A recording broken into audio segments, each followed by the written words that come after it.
February 12, 1942, somewhere over the gray Atlantic, 140 miles east of Massachusetts. The Focke-Wulf Condor cuts through the morning fog like a blade through silk. Its 4 BMW engines drone in perfect synchronization, a mechanical hymn that has become the soundtrack of German maritime dominance. Inside the cramped fuselage, Oberleutnant Klaus Hartmann presses his forehead against the frost-kissed glass, scanning the endless waters below. The ocean is a vast emptiness, dark and unreadable. He cannot see the American coast yet, but he knows it is there, waiting, undefended. In his leather jacket pocket, he carries a folded map marked with red circles, merchant shipping lanes, harbor approaches, the soft underbelly of a nation still reeling from Pearl Harbor. The air inside the aircraft smells of oil, sweat, and coffee gone cold. Hartmann breathes it in with the confidence of a man who believes he is invisible. The Atlantic is Germany's hunting ground. The Americans are blind. They do not know that they are already seen. 140 miles away, on a windswept bluff overlooking the Massachusetts coast, a strange tower rises against the pale winter sky. It is skeletal, ungainly, a lattice of steel girders crowned with a rotating dish that resembles nothing so much as a giant's bedspring. To the fishermen in the villages below, it is an oddity, a government project no one talks about. To the young men inside the concrete bunker at its base, it is the future. Private First Class Robert Malloy sits before a circular green screen, watching a faint blip of light pulse at the edge of the display. He marks the coordinates on a clipboard, his hand steady despite the adrenaline beginning to course through his veins.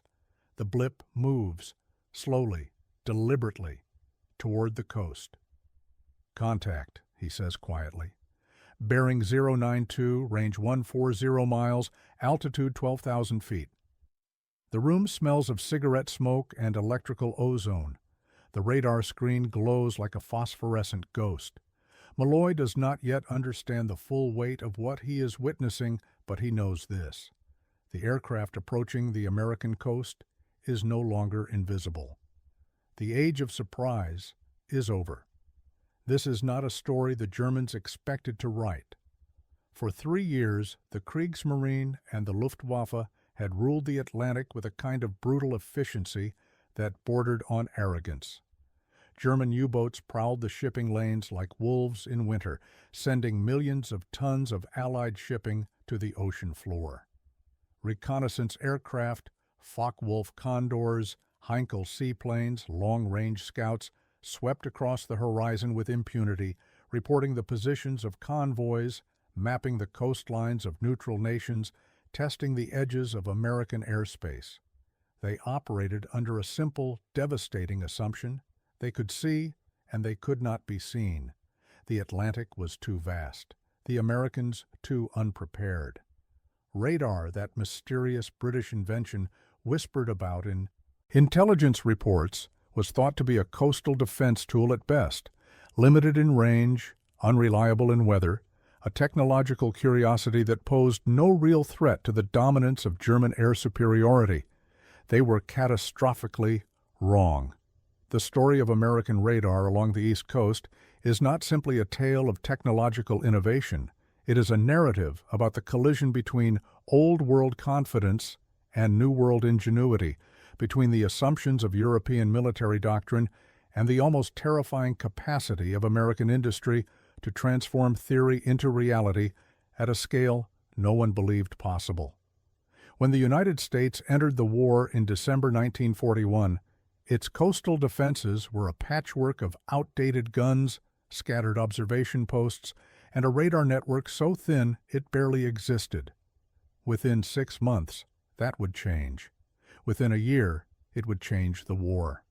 The Germans did not see it coming. They could not imagine that the vast, sprawling, disorganized democracy they dismissed as soft and unprepared could build a surveillance network capable of detecting aircraft at distances that defied the logic of warfare as they understood it.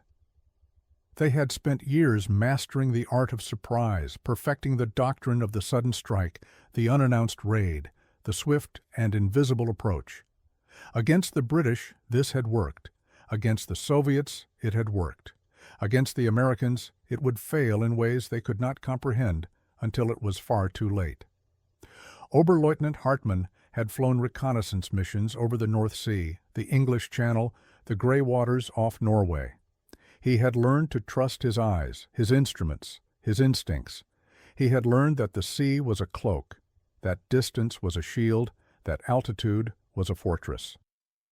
On this February morning, as his Condor approached the American coast, he felt no fear. He had read the intelligence reports. American radar, if it existed at all, was primitive, experimental, confined to a handful of installations around major ports. Out here, in the open Atlantic, there was nothing. He was a ghost. But the blip on Private Malloy's screen told a different story. The SCR-270 radar unit, mounted on that wind-swept bluff, was sweeping the horizon with invisible fingers, painting the sky with radio waves that traveled at the speed of light and returned with secrets. The technology was not new. British scientists had pioneered it, refining the physics of electromagnetic reflection into a practical tool of war. But the Americans had done something the British had not. They had industrialized it. By early 1942, radar stations were sprouting along the East Coast like watchful sentinels from Maine to Florida, each one scanning its assigned sector, feeding data into a growing network of fighter direction centers, anti-aircraft batteries, and naval command posts. The towers were crude, the equipment temperamental, the operators often undertrained. But they worked. And every day they worked. Better. Hartmann would never know that he was being tracked. His radio remained silent. No fighters scrambled to intercept him. The morning fog hid the coast, and he completed his reconnaissance sweep, noting the positions of merchant ships in harbor, photographing the industrial sprawl of Boston and New York from a distance. He turned east and flew home, his mission a success. In his debriefing, he reported that American defenses remained minimal, that the coast was open, that future operations could proceed with confidence. He was wrong. But the Germans would not realize how wrong until the raids began in earnest. Spring 1942. The wolf packs are at their zenith. German U-boats operate so close to the American shore that their crews can see the glow of city lights at night. The silhouettes of unescorted tankers framed against the neon of Miami and Atlantic City. The Americans have refused to impose blackout regulations, clinging to a peacetime normalcy that seems almost suicidal. Admiral Karl Donitz calls it the happy time, a period of such easy hunting that U-boat commanders return to port with their torpedo racks empty and their logbooks filled with kills. But Donitz is not a reckless man. He knows that the longer the slaughter continues, the sooner the Americans will adapt. He pushes for more reconnaissance flights, more intelligence on American coastal defenses, more data to feed the machine of German strategy. The flights increase. Focke-Wulf Condors, Heinkel floatplanes, even the occasional long-range bomber probe the American coast, testing responses, mapping installations, photographing shipyards, and one by one they are seen. The radar network is expanding faster than German intelligence can track. New stations come online every week. The chain home system, copied and adapted from British designs, is augmented by American innovations, mobile units, ship-based radar, experimental sets that push the boundaries of detection range. The concrete bunkers fill with young men trained in the strange art of reading light on a screen, translating blips and echoes into coordinates, vectors, altitudes. They are not pilots.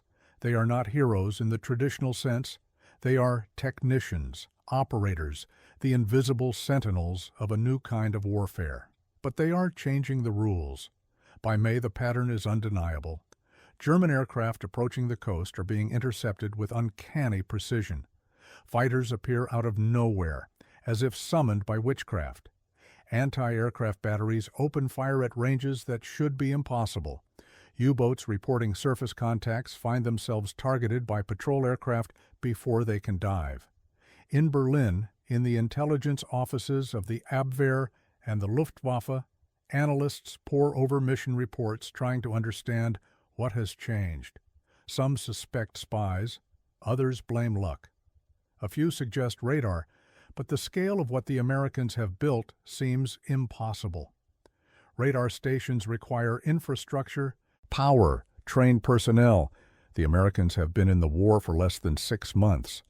How could they have built so much so fast? They do not understand American industry. They do not understand the capacity of a nation that can turn theory into production, prototype into assembly line, in a time frame that defies European experience.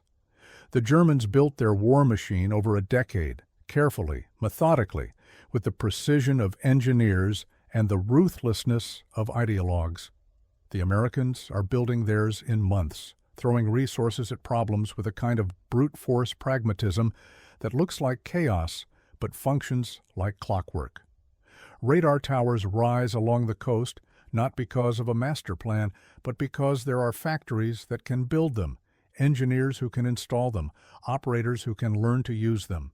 The network is imperfect, full of gaps and overlaps, but it is growing, and it is learning, and it is watching. June 1942. A Focke-Wulf Condor limps back to its base in occupied France, its fuselage riddled with bullet holes, one engine streaming black smoke. The pilot, Hauptmann Erich Kohl, files a report that will circulate through Luftwaffe Command for weeks.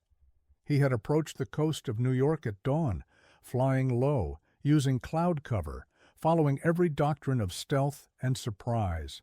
He had been 50 miles offshore when the American fighters found him. They came from above, out of the sun, 4 P-40 Warhawks that should not have known he was there. The interception was too precise, too fast. Kohl is certain the Americans have radar, and it is better than anyone believed. The report is met with skepticism, then concern, then a slow creeping realization that the rules have changed. The Luftwaffe reduces long-range reconnaissance flights over American waters. The missions that do fly go higher, faster, with greater caution. But the damage is done.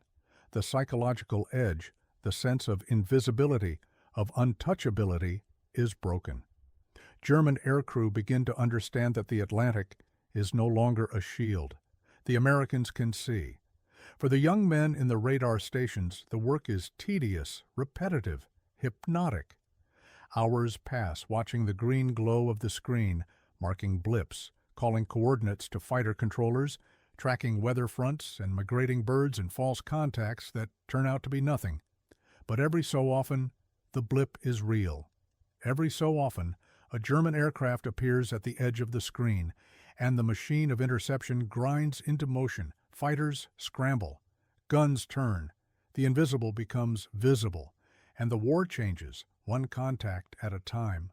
Private Malloy, who tracked that first Condor in February, will spend the rest of the war at his station, watching the screen, calling coordinates, a silent guardian in a conflict that has no front lines, no glory, no headlines. He will never meet the pilots he vectored to intercept enemy aircraft. He will never know how many lives his vigilance saved.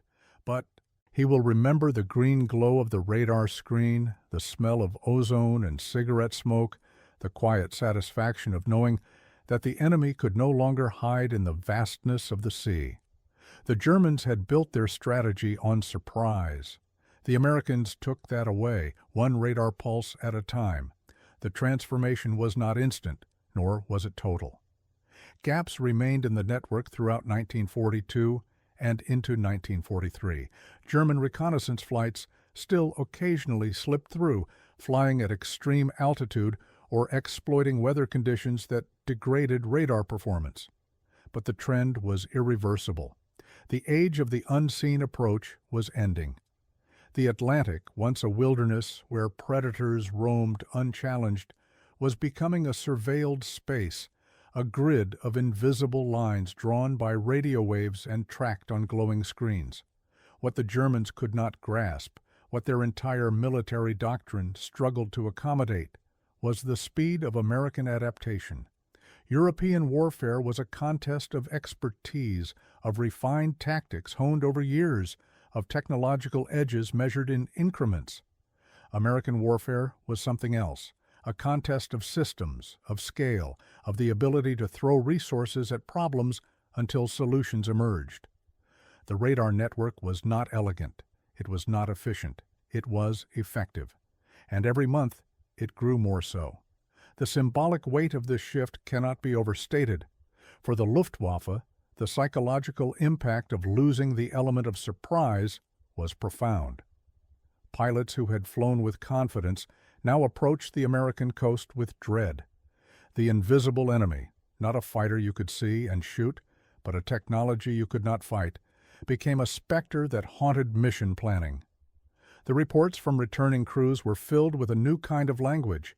The Americans knew we were coming. They were waiting. We never saw how they saw us. In the radar bunkers, the young operators began to understand that they were not just technicians. They were the eyes of a new kind of warfare. The screen was a window into a dimension of battle that their fathers had never known. They watched the blips move across the green glow, and they knew that somewhere out there, men in aircraft were making decisions based on the assumption that they were invisible. And they knew that assumption was wrong. By the autumn of 1942, the transformation was complete. The American East Coast, once a hunting ground for German raiders, had become a fortress. Not a fortress of steel and concrete, though those existed too, but a fortress of information. Every mile of coastline was watched. Every approach vector was monitored. The radar network, linked to fighter bases and naval commands, created a defensive web that was nearly impenetrable to conventional surprise attacks. German reconnaissance flights, once routine, became rare and dangerous.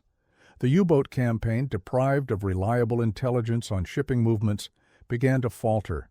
The happy time was over. The Germans had believed with some justification that the Atlantic was too vast to police, that the Americans were too inexperienced to master the complexities of modern war, that the technological edge belonged to Europe. They were wrong on all counts. The vastness of the Atlantic became a grid of overlapping radar coverage. The inexperience of the Americans was overcome by a willingness to learn faster than the enemy could adapt. The technological edge, such as it was, shifted to the nation that could produce radar sets faster than the enemy could destroy them. And there was another element, one that the Germans had failed to anticipate, the American belief in information as a weapon. In German doctrine, warfare was about shock, about the decisive blow, the concentrated force. In American doctrine, warfare was about systems, about networks, about the slow accumulation of advantages that compounded over time. Radar was not a silver bullet. It was a tool in a toolbox, a component in a system that included fighters, anti-aircraft guns, patrol aircraft, naval vessels, intelligence analysts, radio operators, and 1,000 other elements. The Germans had built a spear. The Americans were building a net.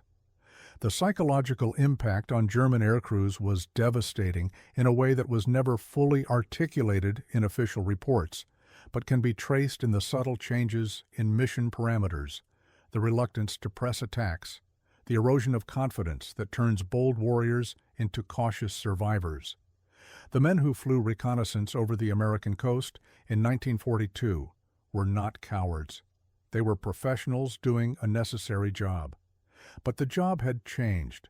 The ocean was no longer a friend. The horizon was no longer empty. The Americans were watching, and they were learning. One of the lesser-known aspects of the American radar network was its improvisation. While British radar development followed a rigorous scientific process with careful testing and standardized equipment, American radar development was a glorious mess. Different branches of the military developed different systems. The Army and Navy often refused to share information. Engineers in private industry improvised solutions that violated theoretical principles but worked anyway. The result was a hodgepodge of equipment, SCR-270s, SCR-271s, experimental sets cobbled together from spare parts that somehow, improbably, functioned as a coherent network. This chaos was, paradoxically, a strength. Because there was no single point of failure, no standardized system that could be countered by a single German innovation. The network adapted because it had to. When one type of radar proved vulnerable to jamming, another type took over. When gaps appeared in coverage, mobile units filled them. The Germans, accustomed to fighting enemies with rigid doctrines and fixed systems, found themselves facing an opponent that learned by doing, that improvised faster than intelligence could analyze. In the East radar bunkers, the operators developed their own informal expertise. They learned to distinguish between aircraft types by the size and behavior of the blips on the screen. They learned to predict flight paths, to anticipate evasive maneuvers, to read the sky in a language of light and shadow. They were inventing, in real time, the vocabulary of a new profession. Air traffic control, electronic warfare, radar interception, these disciplines did not exist before the war. They were born in the crucible of 1942, forged by young men watching green screens in concrete rooms, making split-second decisions that would save lives they would never meet. The Germans never understood this. Their intelligence report spoke of American radar in terms of technical specifications, detection ranges, operational frequencies. They never grasped that the real weapon was not the equipment but the system, not the technology but the culture that created it. A culture that believed problems could be solved by throwing resources at them, that valued pragmatism over theory, that rewarded results over elegance. The Germans built beautiful machines. The Americans built machines that worked. There is a moment recorded in the log of a radar station on Long Island that captures the strange intimacy of this invisible war. July 14, 1942. A contact appears on the screen bearing Waity 5, range 110 miles. The operator, Corporal James Delacroix, tracks it for 30 minutes as it approaches the coast. Fighters are scrambled from Mitchell Field. The contact turns south, then east, then disappears off the edge of the screen. The fighters report no visual contact. The aircraft, whatever it was, turned away before entering airspace where it could be intercepted. Delacroix makes a note in the log. Enemy aircraft, observed approach and withdrawal, no engagement. This became the new pattern. German reconnaissance flights probing the edges of the radar coverage, testing the defenses, gathering data on response times and interception tactics. But they were no longer hunting, they were being hunted. The psychological dynamic had reversed. The predator had become the prey. For the German air crews, this was an experience that defied their training. They had been taught to attack, to seize initiative, to dominate the battlefield through speed and surprise. Now they were flying defensive missions, risk-averse, constantly looking over their shoulders for the American fighters that appeared with impossible precision. The war had changed, and they did not know how to change with it. In the intelligence summaries that circulated through Luftwaffe headquarters in the summer of 1942, a new tone began to emerge: caution, uncertainty. The confident assessments of American weakness were replaced by grudging respect for American technical capability. Recommendations became more conservative, risk assessments more pessimistic. The analysts could see the trajectory. American defenses were improving, faster than German offensive capability could adapt. The window of opportunity was closing. By the end of 1942, long-range reconnaissance flights over the American East Coast had virtually ceased. The missions were too dangerous, the intelligence value too marginal. The Luftwaffe turned its attention to other theaters: the Mediterranean, the Eastern Front, the defense of occupied Europe. The Atlantic, once a frontier of German ambition, became a backwater, a place to avoid. The Americans had not won a great battle. They had not destroyed a German fleet or shot down 1,000 aircraft. They had simply made the cost of presence too high. The radar network had done its job. The symbolic object in this story is not a weapon or a tool in the traditional sense. It is the radar screen itself, the circular green glow that became the icon of a new kind of vigilance. In the concrete bunkers along the coast, that screen was a window into an invisible world, a realm of electromagnetic waves and reflected signals that human senses could not perceive. The young men who stared at those screens for hours, days, months were performing a kind of modern magic, translating the unseen into the actionable. For the Germans, that screen represented something they could not fight. You cannot dogfight a radar beam. You cannot outmaneuver a surveillance network. You cannot intimidate a technology that does not know fear. The radar screen was impersonal, relentless, indifferent. It saw everything. It forgot nothing. And it was always watching. This was a profound psychological weapon. The Germans had built their war machine on the principle of the will to power, the belief that courage and determination could overcome material disadvantage. Against radar, will was irrelevant.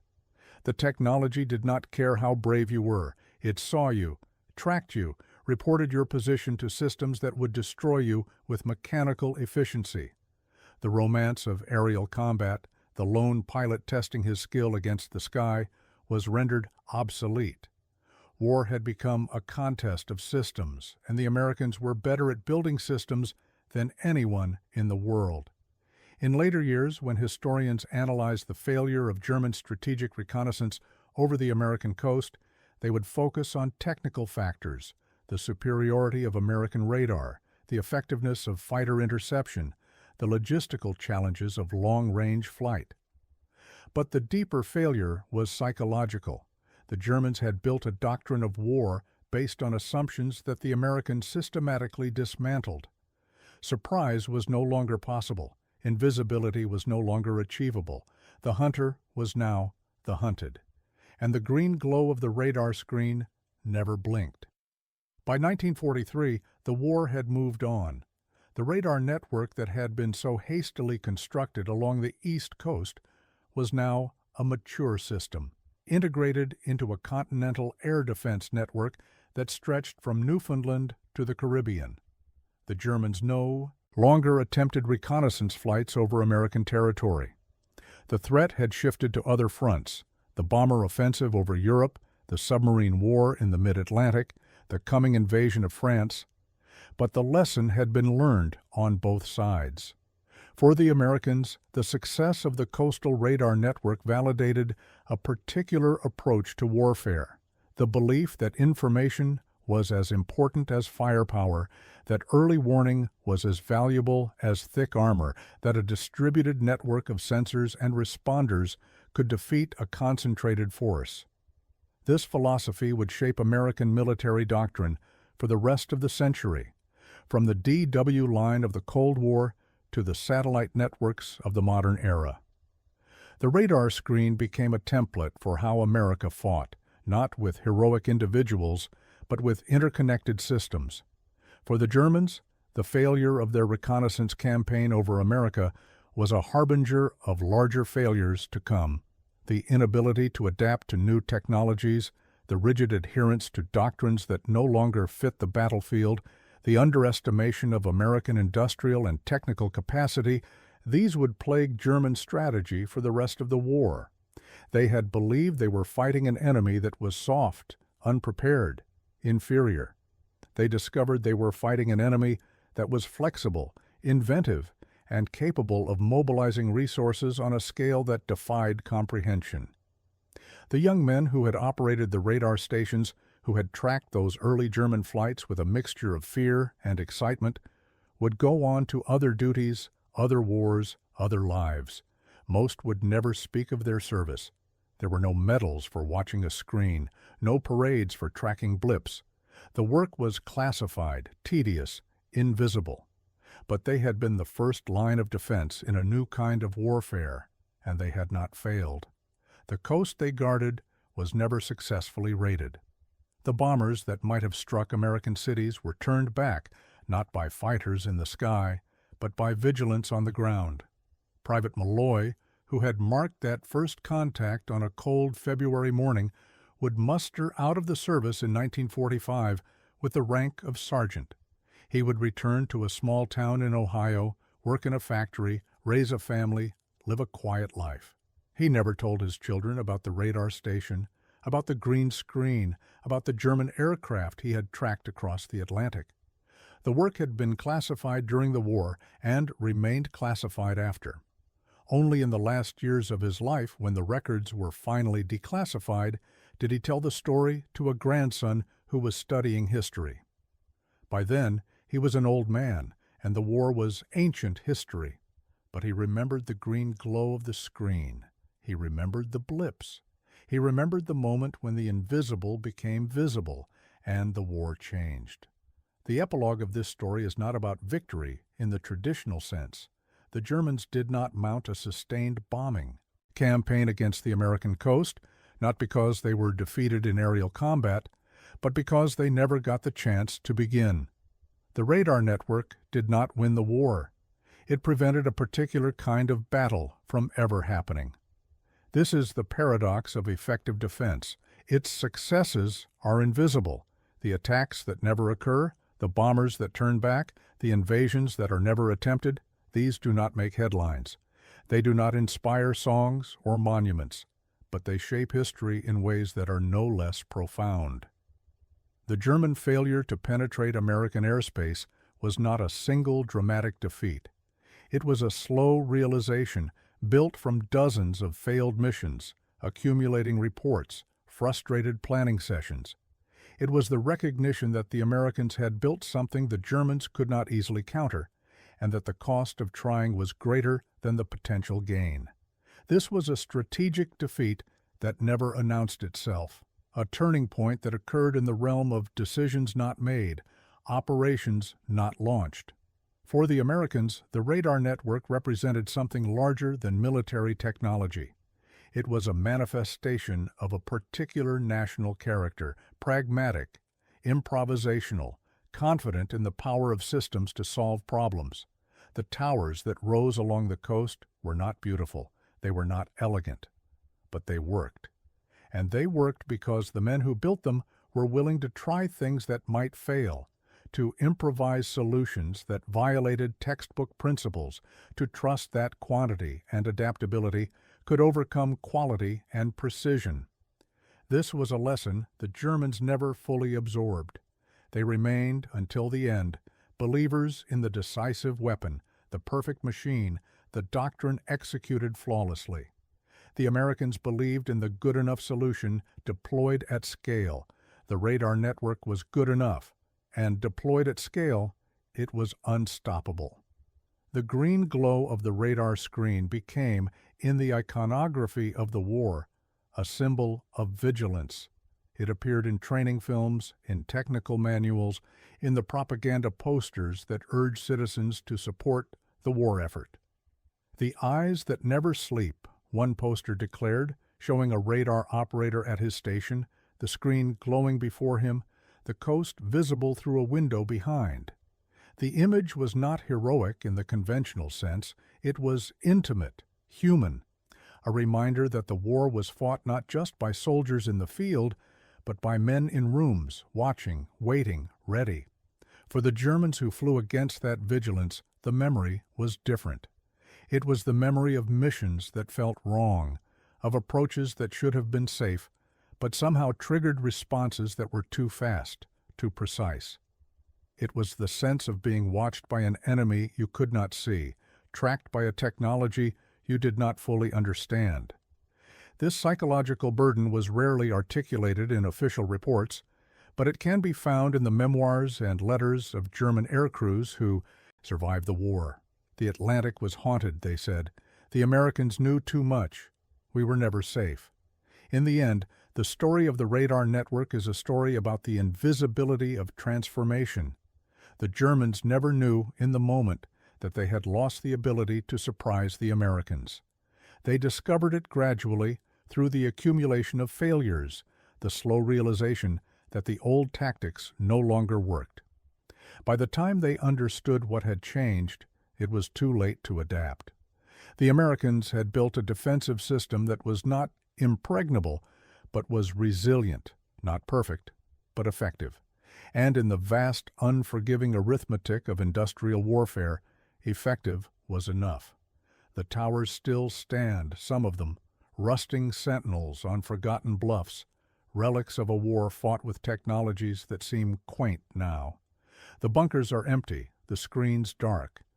But the principle they embodied, that vigilance is a weapon, that information is power, that the unseen can be made visible, remains the foundation of how nations defend themselves. The green glow of the radar screen was the first light of a new age of warfare, an age where battles are fought as much in the electromagnetic spectrum as in the sky, where the advantage goes not to the bravest or the strongest, but to those who see first and respond fastest. The Germans came to the American coast expecting to find weakness. They found a nation learning to see in the dark, and in that moment, invisible to them, the balance of the war shifted. Not with a thunderclap, not with a decisive battle, but with the quiet persistence of a green blip on a screen, tracked by a young man in a concrete room, doing a job that would never make him famous, but would help save a world. The radar towers saw them coming, and they never came back.